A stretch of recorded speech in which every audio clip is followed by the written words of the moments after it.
दोस्तों, हमारे देश में ना जाने कितने ऐसे केस सामने आ रहे हैं आजकल जो कि हमारी समझ से एकदम बिल्कुल परे होते हैं। ये केस कुछ ऐसे होते हैं, मतलब कि ये केस इस दुनिया के नहीं, इस दुनिया के पार के केस होते हैं। और ये केस ऐसे होते हैं, अगर किसी ने इन केस की जांच करने की आज तक कोशिश भी की है तो कोई भी आज तक वापस नहीं आ सका और ना ही उसका आज तक कहीं भी पता भी चला है। तो आज हम आपके लिए ऐसा ही केस लेकर आए हैं जो कि कर्नाटका के हॉन्टेड हॉस्टल का केस है। जो भी इस वीडियो में जुड़े हैं वो वीडियो ये पूरी देखकर जरूर जाएं और बिना टाइम वेस्ट किए हम आज की वीडियो शुरू करते हैं। The unknown files.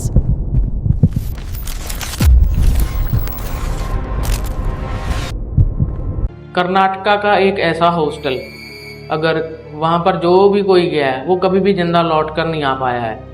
जी आपने सही सुना, कर्नाटका का एक ऐसा हॉस्टल जहां पर जो भी जाता है उसके साथ कोई ना कोई ऐसा हादसा जरूर होता है जो उसकी यादगार ऐसी जुड़ जाती है वो कभी भी भूल नहीं पाता।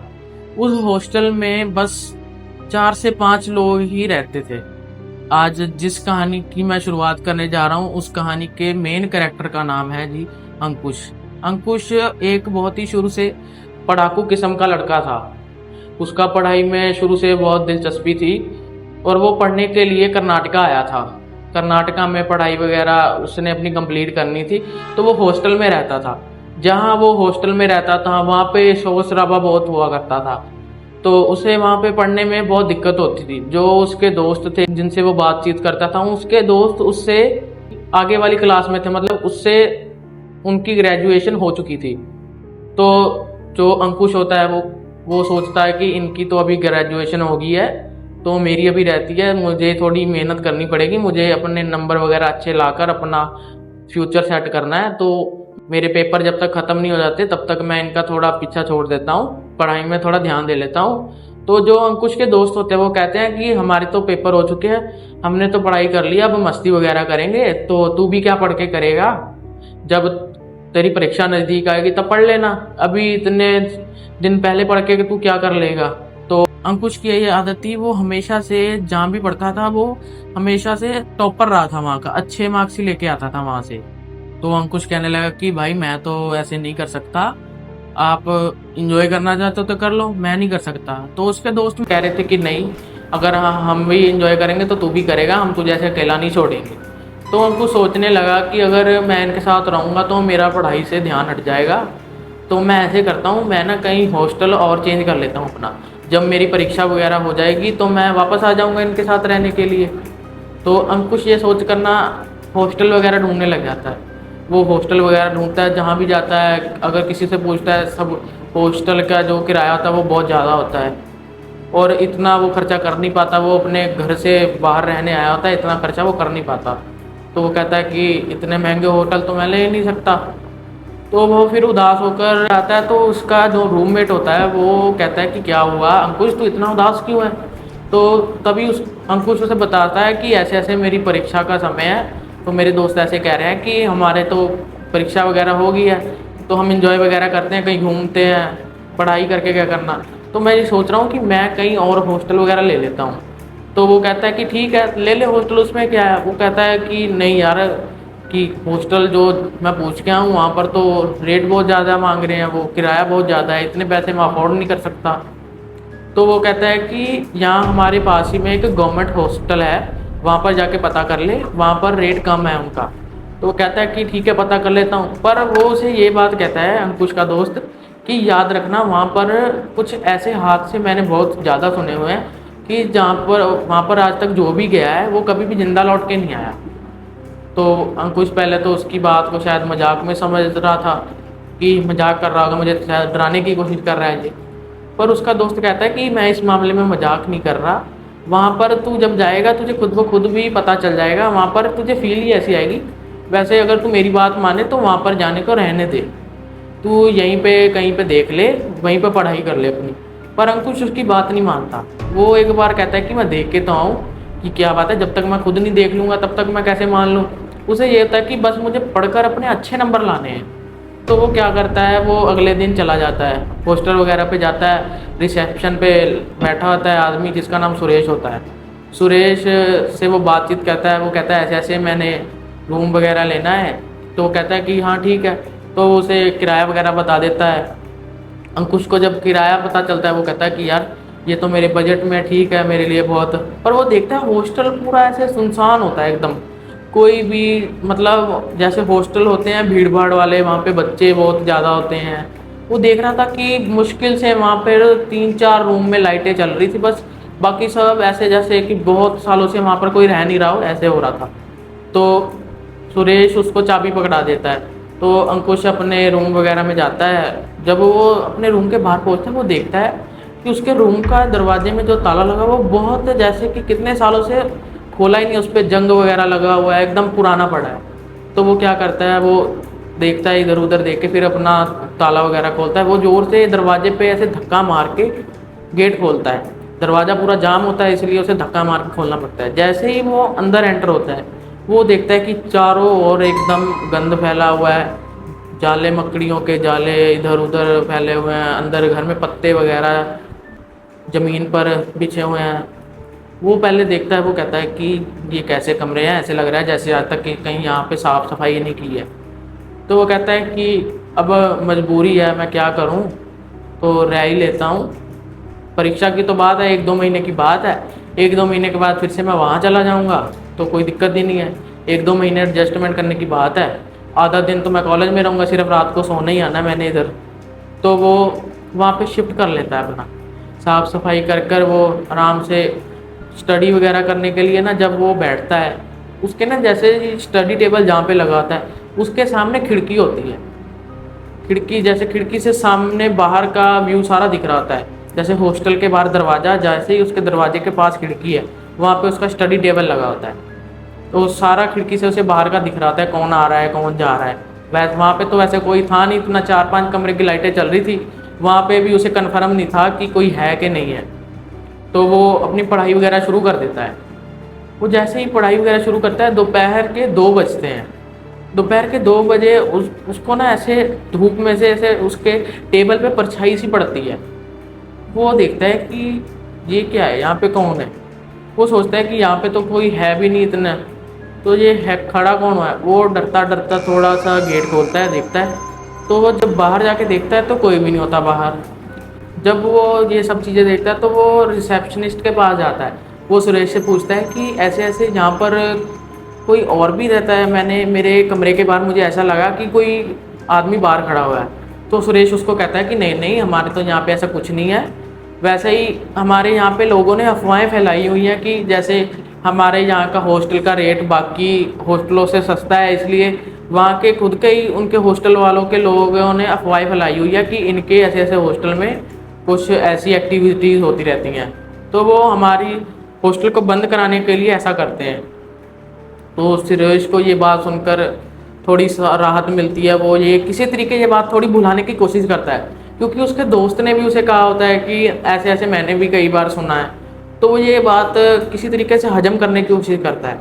और अगले दिन कॉलेज वगैरह में जाता है तो उसे उसके दोस्त वगैरह पूछते हैं कि तुझे मिल गया नया हॉस्टल वगैरह। कहता है हाँ हाँ मुझे मिल गया, सब अच्छा है ठीक है, और मेरे बजट में भी सबसे बड़ी बात तो ये है। और फिर वो जब एग्ज़ाम वगैरह अपना पहला एग्ज़ाम जब वो देता है अच्छे से पढ़ाई करके, तो वो वापस जब एग्ज़ाम उसका एकदम बढ़िया जाता है, वो कहता है चलो ये तो मेरा फ़ायदा हो गया, मेरे पेपर एग्ज़ाम वगैरह बढ़िया जा रहे हैं। वो थक सा जाता है पढ़ाई करके, वो आते सारी बेड पे लेट जाता है और सो जाता है। और उसकी अचानक 9 बजे आँख खुलती है। वो 9 बजे उठ के फटाफट ऐसे झटके से उठता है, जैसे कि उसे पता चल जाता है कि मैं इतनी देर सो रहा था। वो जैसे झटके से उठता है वो टाइम देखता है कि 9 बज रहे हैं। वो कहता है यार मैं इतनी देर से सो रहा था, मैं इतना ज़्यादा थक गया था, मुझे पता ही नहीं चला कि कब 9 बज गए। आमतौर पे वो अंकुश 9 बजे तक सो जाता था, अब वो 9 बजे उठा था। उसे नींद वगैरह तो आ नहीं रही थी। वो कहता है कि यार अभी तो खाना वगैरह भी बनाने वाला पड़ा है, तो वो खाना वगैरह बना के खा के पढ़ाई करने लग जाता है, अपनी स्टडी टेबल पे बैठ जाता है। जैसे ही वो पढ़ रहा होता है तभी थोड़ी देर बाद उसके दरवाजे पे दस्तक होती है। वो डर जाता है, कहता है कि इतनी रात को यहाँ पे कौन आया होगा, यहाँ पे तो कोई है भी नहीं इतने ज़्यादा, मेरे तो आसपास भी कोई रूममेट नहीं है मेरा जो दरवाज़ा खड़का है। वो बहुत डर जाता है। फिर से उसके दरवाजे पे दस्तक आती है। फिर वो कहता है कि पता नहीं कौन आया होगा, चलो। वो थोड़ा सा हिम्मत वगैरह करके थोड़ा सा हल्का सा दरवाज़ा खोलता है, जैसे झांकने के लिए वो दरवाज़ा खोलता है। वो जैसे ही थोड़ा थोड़ा करके दरवाज़ा खोलता है, वो देखता है कि सुरेश बाहर खड़ा होता है। और जैसे ही वो सुरेश को देखता है, सुरेश एकदम घबराया होता है। वो घबरा कर उसके कमरे में आता है। वो कहता है फटाफट दरवाज़ा लगाओ। वो कहता है कि क्या हो गया। तो सुरेश उसको कहता है कि ऐसे ऐसे मैं तुम्हारे कमरे में रह सकता हूँ, कि मेरे कमरे में काम चल रहा था, तो वहाँ पे मेरे कमरे की साफ़ सफाई चल रही थी। तो मैं जैसे ही बाहर निकल के मैं थोड़ा टहलने लगा। रात को आमतौर पे मैं अपने कमरे में चला जाता हूँ। तो मैं जैसे ही बाहर निकला, मैंने देखा कि कोई वाइट साड़ी वाली औरत मेरे पास आ रही है। तो मैं उसे देखकर फटाफट अपने आप को बचाने के लिए भागा, और मैं भागते भागते तुम्हारे पास आ गया। तो जौन सा अंकुश होता है, अंकुश कहता है कि जब मैंने तुम्हें उस टाइम पूछा था कि यहाँ पर कुछ सच में ऐसा होता है, तो तुमने मुझे क्यों मना किया था कि नहीं, यहाँ पर तो ऐसा कुछ भी नहीं होता। तो वो जौन सा सुरेश होता है, वो थोड़ा शर्मिंदा हो जाता है, और वो कहने लगता है कि मेरे मालिक ने मुझे मना किया है ये सब बातें बताने के लिए, मैंने इसलिए नहीं तुम्हें बताई। कहता मुझे प्लीज़ बचा लो, मुझे आज की रात यहाँ पर रह लेने दो, कल सुबह मैं चला जाऊँगा, नहीं तो अगर मैं बाहर गया तो वो मुझे मार डालेगी। तो जो अंकुश होता है वो कहता है कि मैं यहाँ पर एक पल भी नहीं रुकूंगा, तुमने मुझसे झूठ बोला है, मुझे पहले क्यों नहीं बताया तुमने कि यहाँ पर ये सब कुछ होता है। तो वो सुरेश कहता है कि तुम अभी मत जाओ, तुम्हारी भी जान को खतरा होगा, वो अभी भी बाहर ही घूम रही है। वो कहता है कि ये सब जानने के बाद भी मैं यहाँ पर नहीं रुक सकता, अगर मैं यहाँ पर एक पल भी रहा, क्या पता मैं सुबह तक उठूँ ही ना, सुबह तक मुझे कुछ हो जाए। तो वो सुरेश की बात नहीं सुनता कुछ। वो क्या करता है, अपना बैग वगैरह पैक करता है और वो बाहर निकल जाता है। वो डरते थोड़ा जा रहा होता है। फटाफट वो किसी तरीके नीचे जाकर बाहर निकलना चाहता है यहाँ से। और वो नीचे जाकर जब पहले फ्लोर पे आता है, तो वो देखता है आसपास, देखता है कि बिल्कुल अंधेरा, एकदम शांति, बढ़िया, कोई भी नहीं है, ऐसे जैसे कोई ऐसी चीज़ों की उसे आवाज़ आ रही होती है। तो वो इन चीज़ों को फटाफट इग्नोर करके फटाफट अपनी कार के पास जाता है, और बाहर जाकर वो कार की डिक्की खोलता है, उसमें अपना बैग रखता है। और जब वो अपना बैग रखता है, उसे याद आता है कि जब मैं यहाँ पे आया था, मैं 2 बैग लाया था, मुझे पूरे अच्छे तरीके से याद है, लगता है मेरा एक बैग वहीं पे रह गया है। तो वो किसी तरीके हिम्मत जुटाकर अपना बैग लेने के लिए वापस चला जाता है वहाँ पे। और जैसे ही वो बैग अपना लेने के लिए वापस जाता है, और वो जैसे ही फिर से फर्स्ट फ्लोर पे पहुँचता है, वो देखता है उसके लेफ्ट हैंड से कोई ब्लैक कलर का साया सा उसकी ओर आ रहा होता है। वो ये चीज़ देखकर थोड़ा डर जाता है, और जैसे ही वो साया उसके पास आता है, वो देखने की कोशिश करता है, से वो उसे देखकर मोहित नहीं हो जाता, उसके वश में हो जाता है। वो ऐसे करने लगा था। तो वो धीरे धीरे साया उसके पास आ रहा होता है, और अंकुश भी उसकी ओर बढ़ता जा रहा होता है। तभी अचानक से वहाँ से सुरेश भागा भागा आता है, और उसका हाथ पकड़कर उसे सीढ़ियों से नीचे ले जाता है।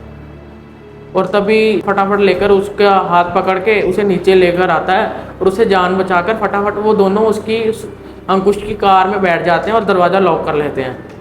तभी वो अचानक से देखते हैं कि जो उसका मालिक होता है उधर का, वो वहाँ पे आ जाता है।